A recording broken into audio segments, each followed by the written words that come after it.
Добар ден, дневник на К3. Здруженијето на граѓани кумановски акцијаши ги повикува сите граѓани кои се заинтересирани да им помогнат на поплавените семејства од скопските населени места и санирање на последиците од водената стихија. Здруженијето на граѓани кумановски акцијаши упати апел до сите хумани граѓани кои се во можност да помогнат на поплавените семејства од Скопскиот регион. На работната група на кумановски акцијаши може да се приклучат сите заинтересирани кумановци. Тргнувањето е утре во 8 часот пред Општинската организација на Црвен крст. Како што велат, сега е време луѓето да се обединат и да пружат помош на тие кои сега им е најпотребна. Апелирам до сите млади, па и повозрастни како мене, да појдат до Скопје. Имаме организирано превоз наутро во 8 часот пред Црвениот крст на постојка. Да појдат, алат имат чизми, да помогнеме на тие луѓе. Тие се во една хаотична состојба, во една ситуација каде неизбежно им е помошта. Ако ние не им помогнеме, тие се многу во незгодни ситуации, бидејќи се затрпани со отпадни материи, отпадни води. Кумановски акцијаши веќе неколку дена се на терен и до сега им помогнале на неколку семејства од најзагрозените општини. Тие велат дека на луѓето отаму им се добре дојдени поголем број доброволци кои ќе им помогна за расчистување на куќите, бидејќи тие немаат никакви услови за живот. Состојбата е хаотична. Ние, еден ден работиме, јас лично, друг ден одморам, бидејќи самата топла атмосфера од испарувањата ми ствара проблеми на дишењето и на другите органи за видот. Само се работи под маска. Зачина маска на уста ставаме, со ракавици, со голема хигиена, со чизми на нозе. Не е страшно, но замислете тие луѓе што мораат таму да живеат и да седат. Од испарувањата, од тие отпадни материи, од таа кал, тоа не е кал, тоа е специјална глина. Со вода не се мие, само со гребло, со лопати се чисти и се изфрла на улици. Самото испарување, мене ми е страв да не дојде до некоја епидемија. Во поплавените подрачја веќе има екипи на терен од Куманово, а уште од првиот ден таму и група од соседна Србија. Превозот и опремата се обезбедени од страна на Општина Куманово, а координатор на акцијата е Синиша Јовановски.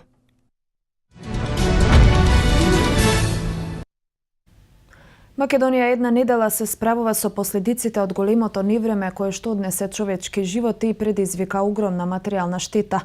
Природата покажа заби, а државата ги активираше сите капацитети за помош на погоденото население. Владата реагираше брзо за да му помогне на местното население. Семејствата од најпогодените подрачја ќе бидат авансно обештетени со 100 милиони денари како итна потреба.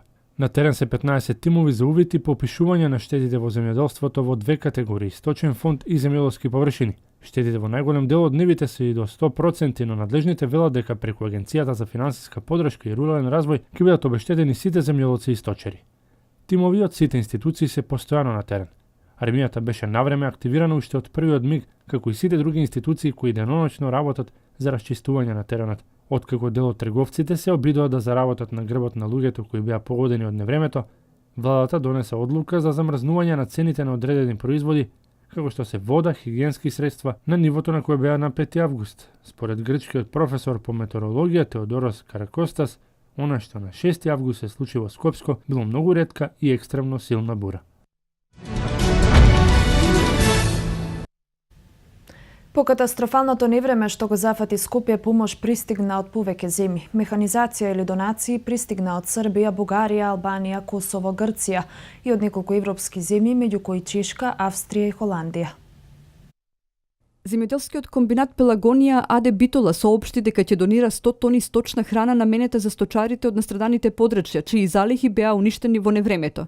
Во наредните 10 дена компанијата секојдневно ќе доставува по 10 тони храна во погодените подрачја, а доколку е потребно, акцијата ќе продолжи во наредниот период, односно се до стабилизација на состојбата. Скопје е поплавено, биди солидарен. Апел за помош осемна на билбордите во српската општина Шабац. По катастрофалното невреме што го зафати Скопје, во кое загинаа 22 лица, помош пристигна од повеќе земји. Владата на Црнагора издвои 200.000 евра помош за настраданите во невремето. Амбасадата на Црнагора соопшти дека 100.000 евра се финансиска помош што е наменета за буџетската резерва на Македонија. а 100.000 евра е хуманитарна помош која се состои од 62,9 тони флаширана вода, 3.000 конзерви со храна, 50 комплети храна за бебиња и пелени, 1000 литри средства за дезинфекција, 300 пакети детергенти, 100 пакети за хигиена, 20 шатори, 1000 вреќи за спиење, 2100 лопати, 5000 пешкири, 100 мантили за дожд, 2000 полициски ранци, 50 носилки за повредени лица, 100 чифта гумени чизми и 400 ќебиња. Помош пристигна и од Грција. Заменик амбасадорот на Грција во Македонија во Дирекцијата за заштита и спасување ја предаде донацијата во хуманитарна помош во вредност од 100.000 евра. Помошта вклучува 5 пумпи за испумпување вода и дополнително 5 електрични агрегати. Заменик амбасадорот најави нова пратка помош која ќе пристигне во Македонија. Помош за поплавените пристига и од Чешка, и тоа 48 пумпи со вкупен капацитет проток од повеќе од 2 милиони литри вода за 1 час и 8 агрегати за електрична енергија во вредност од над 44.000 евра. Од Дирекцијата за заштита и спасување информираат дека се очекува да пристигнат и донации од Унгарија, Австрија и Словачка. Со овие донации се зголемува бројот на држави кои донираат помош за поплавените региони во Македонија преку механизмот за цивилна заштита на Европската унија, чија членка е и Република Македонија преку Дирекцијата за заштита и спасување. Италијанското министерство за надворешни работи и меѓународна соработка додели 200.000 евра со цел да се поддржат активностите на Црвениот крст на Република Македонија за ублажување на последиците од поплавите во Скопско, соопшти италијанската амбасада во Скопје. Средствата, како што се наведува, ќе придонесат за финансирање на активностите за прва помош предводени од Македонскиот Црвен крст, како на пример набавка на прехранбени производи, вода за пиење и други неопходности од примерен карактер, хигиенски средства, облека, душеци и покривки. Војкот на градежната сезона во Крива Паланка согласно програмата за изградба и одржување на локалната патна инфраструктура започнаа градежните активности за асфалтирање на улицата во населбата Баглак 3 во Крива Паланка. Улицата се очекува да биде готова за неколку дена. Жителите на Кривопаланичката населба Баглак 3 ќе добијат нова асфалтирана улица. Градежните машини се на терен, а новиот патен правец согласно програмата на локалната самоуправа за изградба и одржување се очекува да биде готов за неколку дена. Како што истакна градоначалникот на Крива Паланка Алексовски, оваа активност е дел од неговите предизборни ветувања во рамки на проектот за изградба на 9 градски и приградски улици во градот. И покрај тешките услови за асфалтирање со оглед на теренот, улицата се очекува да биде готова за неколку дена. Почнавме со реализација на оваа програма и се наоѓаме на улицата во населба Дјувјанска мала или Баглак 3 како што ја викат. Ова е едно од моите предизборни ветувања и еве го реализираме. Оваа улица беше оставена со 9 градски улици кои ги правевме, беше оставена до долот, но потоа согледавме дека има навистина потреба, дека тука живее добар дел од населението и дека имаат потреба за асфалтирање на оваа улица и се длумевме дали да биде со камени плочи или со асфалт. Одлучивме на крајот да биде сепак со асфалт.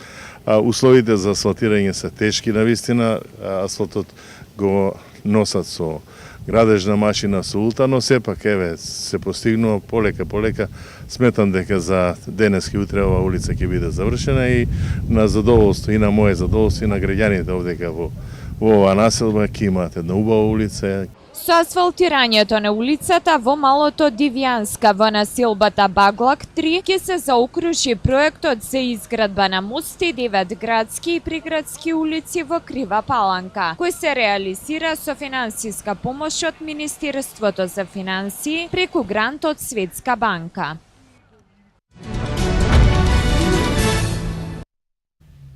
Клубот на млади при Општинската организација на Црвен крст Крива Паланка организираше летен младински камп со здравствено-едукативен карактер. Со цел јакнење на капацитетите на младите волонтери и нивно едуцирање од разни области, првенствено од здравствено-превентивен аспект, 5-та година поред Општинската организација Црвен крст од Крива Паланка организираше младински летен камп.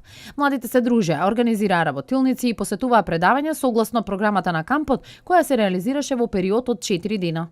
Над 30 младинци од општинската организација на Црвен крст Крива Паланка, општина Ранковци од други области. Ова година нашиот камп се заснова на здравствено-превентивната дејност, што ја опфаќа Црвениот крст, болестите на зависности и сексуално преносливи болести.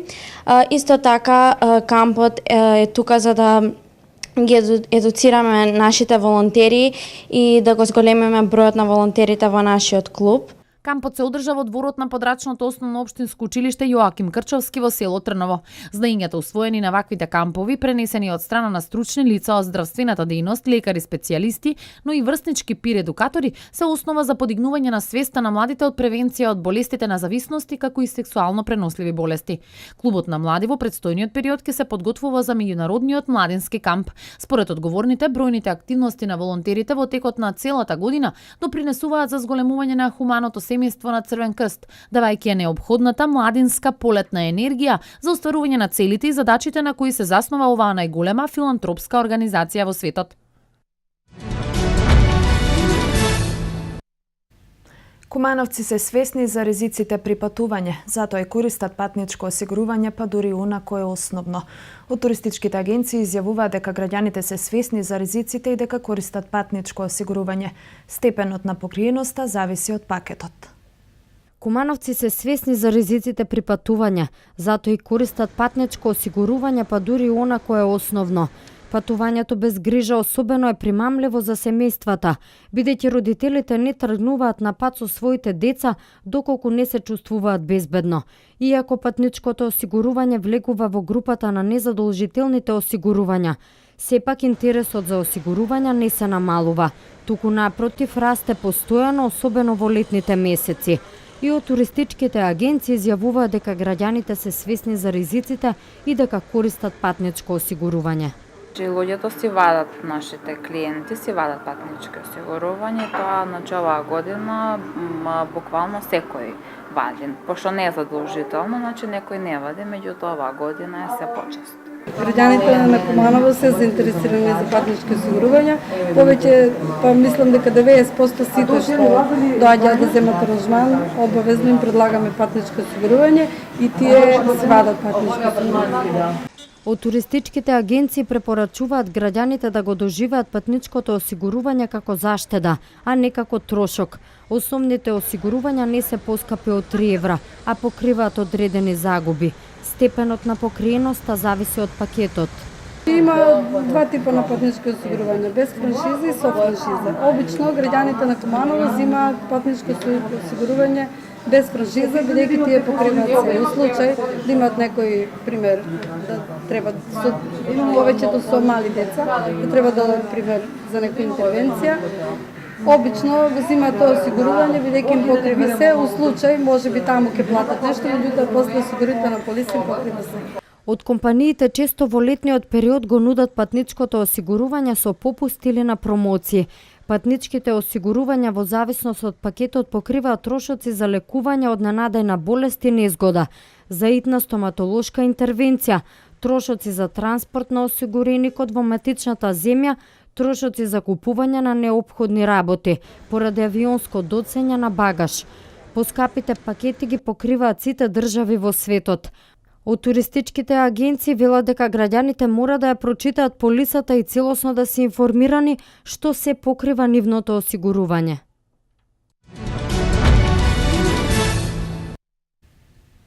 На 14 август започнува Богородичниот пост востановен во чест на Преображението Господово и Успението на Пресвета Богородица. По својата временска должина тој е најкраткиот од 4 годишни пости и трае 15 дена до 28 август. На 14 август секоја година започнува Богородичниот пост, востановен во чест на Преображението Господово и Успението на Пресвета Богородица. Црквата е издвоила Пресвета Богородица како повисока од сите други луѓе, нели не на ниво на Господ, затоа што таа си е зачнато на природен начин или од нејзините родители преку молитва, меѓутоа Бог ја избра од сите жени токму неја таа да го зачне единородниот син Божи Господ Исус Христос, и заради тоа, нели самата среќавајќи се со Елисавета, мајката на Свети Јован Крстител, таа рече: "Од сега ќе ме ублажуваат сите родови." По својата временска должина, Богородичниот пост е најкраткиот од 4 годишни пости и трае 15 дена, односно до 28 август, кога христијаните го слават моментот на успението на Пресвета Богородица, проследувајќи го преку едно лично истоштание, спознание и се она што постот го донесува како духовен дар. Телесниот пост ние постиме строго, како за време Великденски пост, од понеделник до петок без масло, сабота и недела со масло, но без риба. Рибата се користи само за преображение празникот. Што се однесува до духовниот пост, секако молитвата, согледувањето на внатрешниот наш човек, докаде стасал складно заповедите Божи, или човекот која ќе тргне на една свадба па се дотерува од надвор, иако тоа нешто е надворешно се однесува на облека, сепак ние на друг начин се однесуваме кога носиме посвечена облека. Истото и со постот, иако е телесен, сепак и на душата и прави една атмосфера која што е малку потрепетна, повнимавана по мислите и така натаму. Христијаните треба да се молат, посебно на Пресвета Богородица за време на овој пост, читајќи го нејзиниот канон, да вршат добри дела и задолжително да се исповедаат за да можат што поочистени да ги примат светите Христови тајни.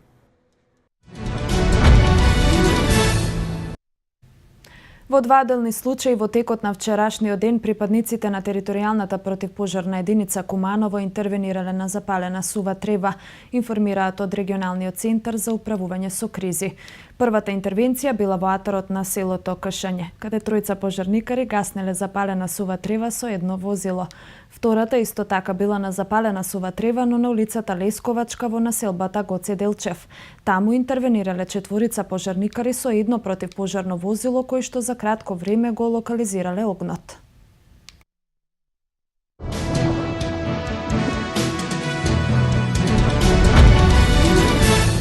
Убиен лидерот на огранокот на исламската држава во Авганистан и Пакистан. Ослободени пакистанските офицери заробени во Авганистан. Сириските бунтовници презедоа контрола врз градот Манбич. Лидерот на огранокот на исламска држава во Авганистан и во Пакистан загина во напад со американски дрон во источен Авганистан, изјави авганистанскиот амбасадор во Пакистан Омар Закилвал. Можем да потврдам дека лидерот на огранокот на исламска држава Курасан Хафиз Саид Кан заедно со своите команданти и борци загина во американски напад со дрон на 26 јули во афганистанската област Кот, изјави авганистанскиот амбасадор Закилвал. Портпаролот на воената коалиција предводена од САД во Кабул не ја потврди информацијата за загинувањето на Кан, но истакна дека се спроведува истрага. Ослободени се 6 членови на екипажот на пакистанскиот хеликоптер кои беа заробени од афганистанските талибанци, соопштија властите во Исламабад. Не е познато каде е седмиот член на екипажот, за кого велат дека исто така бил ослободен. Екипажот на владиниот пакистански хеликоптер кој се урна во проблематичниот регион во Авганистан броеше 7 члена, 6 пакистанци и 1 русин.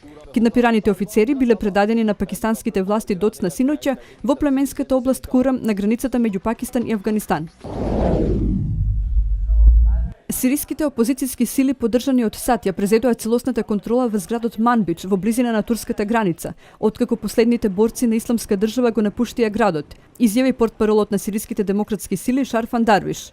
Тој истакна дека бунтовниците сега го пребаруваат градот по заминувањето на последната група екстремисти, додавајќи дека се ослободени и повеќе од 2000 цивили кои биле чувани како заложници. Сириските бунтовници нагласија дека не сакале да извршат напад од големи размери врз силите на исламската држава во градот поради цивилите, поради што бил исклучен договор да им биде дозволено на джихадистите слободно да го напуштат Манбич. Според американски представници, по завршувањето на операцијата за ослободување на Манбич ќе може да се започне акција за освојување на градот Рака, каде се очекуваат тешки борби.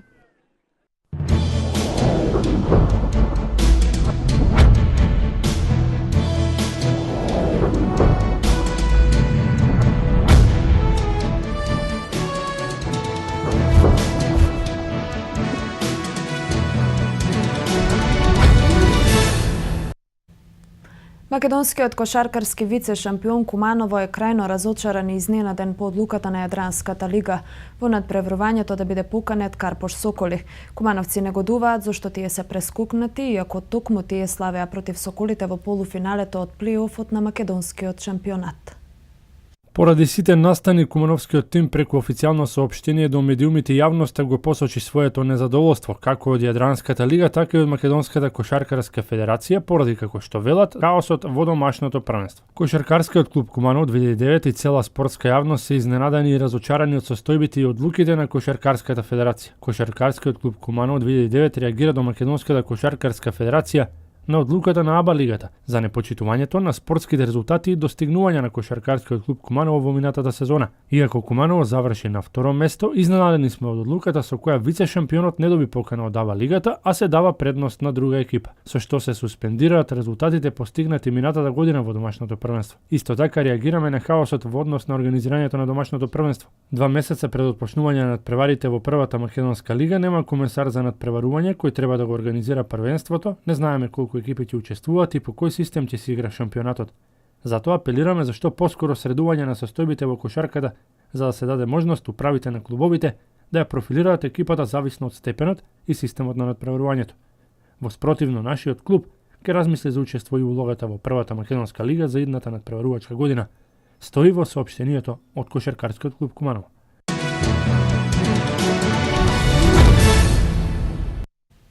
Во екот на летниот распуст, фудбалските надежи од Крива Паланка вредно се подготвуваат за настап во регионалното младинско надпреварување. Побогати за искуството од претходната сезона, ветуваат квалитетни представи. Подолго време Крива Паланка е безедно обележје кое го карактеризира секое место без оглед на големината и бројот на жителите. Фудбалска екипа.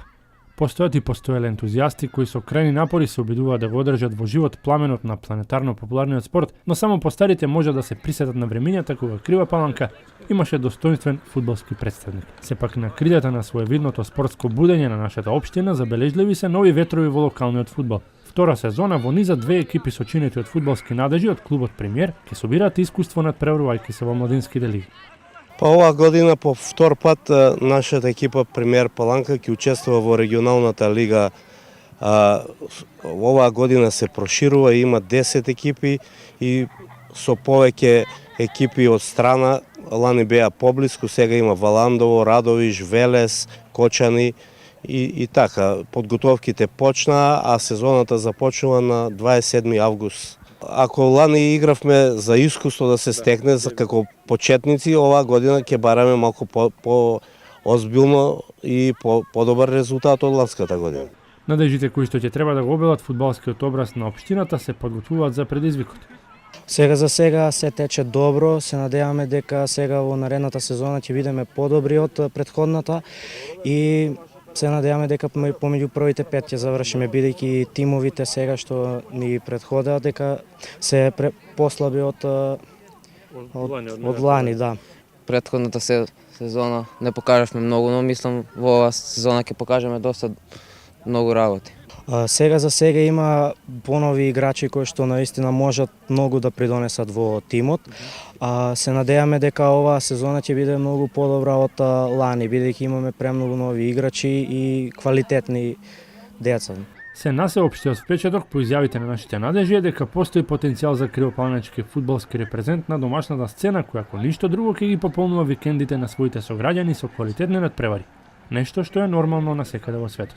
Но тука се разбира може и треба да помогне секој кривопаланчанец и оние кои имаат да го сторат тоа финансиски, а преостанатите зачленувајќи ги своите најмлади за да го пронајдеме талентот кој е потребен или едноставно со поддршката на веќе активните локални фудбалери.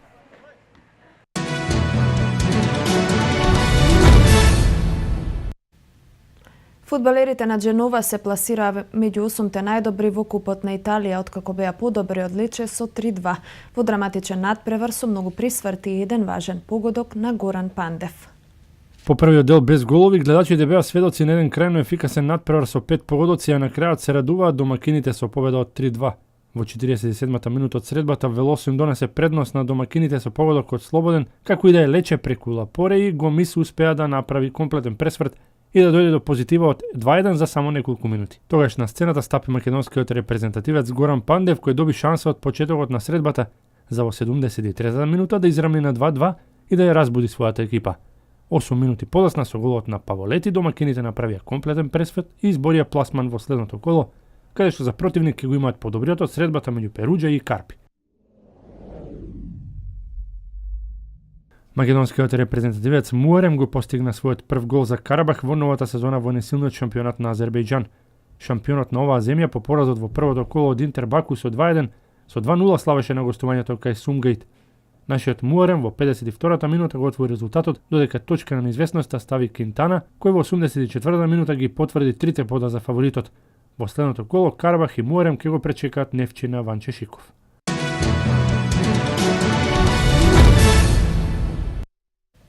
Американската тинејџерка Кейт Ледецки продолжува да ги воодушевува присутните на Олимпискиот базен во Рио де Жанеиро и гледачите на Олимпијадата ширум светот. 19-годишната американка постави нов светски рекорд. Таа делницата 800 метри слободно ја исплива во време од 8 минути 4 секунди 79 стотинки, со што стигна до својот четврти златен, а вкупно петти медал на игрите во Рио.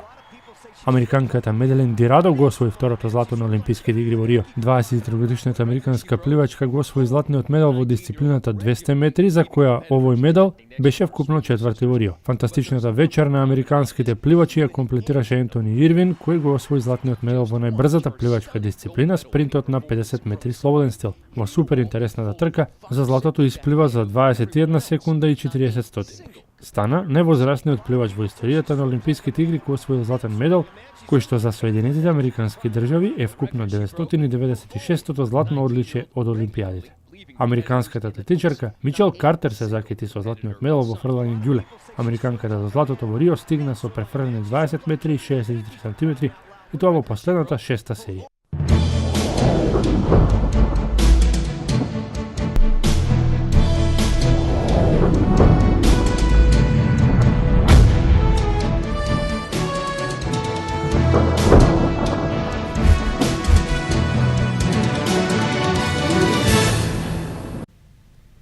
Времето во Македонија денеска ќе биде сончево со мала до умерена локална облачност.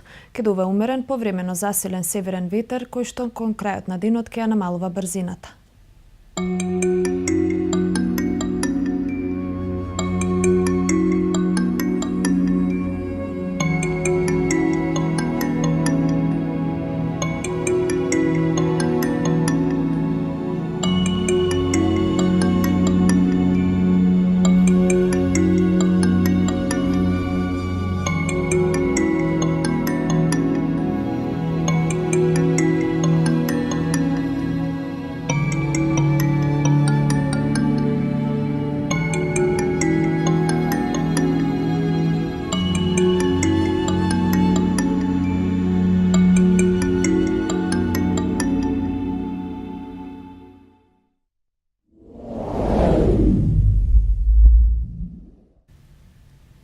Тоа беше се што подготвивме за вториот дневник. Бидете со нас и во 20 часот. Пријатно попладне.